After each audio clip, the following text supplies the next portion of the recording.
அனைவருக்கும் கணித வணக்கம். இப்போ பார்க்க போகிறது 6ஆம் வகுப்புக்குரியது முதல் பருவம். 1 பில்லியன் என்பது பன்னாட்டு எண் முறையில் இந்திய எண் முறைக்கு என்ன மதிப்புக்கு சமமாக இருக்கும் அப்படிங்கிறத எளிய முறையில் பார்க்க போகிறோம். இப்போ 1 பில்லியன், இப்போ பாருங்கள், இப்போ நான் ஃபஸ்ட்டு 3 கமா போடுவோம். பில்லியன் பன்னாட்டு எண் முறையை பொறுத்த வரைக்கும் 3 கமா போட்டுட்டு வரோம். இப்போ பாருங்கள், இது என்னது 1000. அடுத்து திரும்பவும் ஒரு 3 பூஜ்ஜியம். இது என்னது மில்லியன். அடுத்து என்ன கொடுத்துருக்காங்க, 1 பில்லியன் கொடுத்துருக்காங்க. அடுத்து நம்ம எழுத போகிறது பில்லியன் தான், 1 மட்டும் இங்கே போட்டுக்கிறோம். இது என்னது பி, பில்லியன். 1000 million billion. இதை மாதிரி பன்னாட்டு எண் முறையில் 1 பில்லியன் என்பதை நான் எழுதிட்டேன்.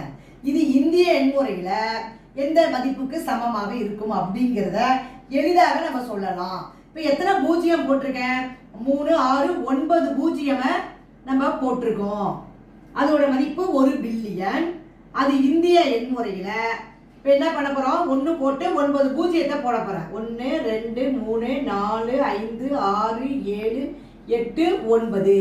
இந்திய எண் முறையில் எப்படி கமா போடுவோம், ஃபஸ்ட்டு 3 அப்புறம் 2 2 கமா போட்டுட்டு வரோம். இப்போ பார்த்தீங்கன்னா இந்த மதிப்பு பாருங்கள், 1 10 100, 1000 10,000, லட்சம் 10 லட்சம், இது கோடி. அப்போ எவ்வளோ வருது, 100 கோடி.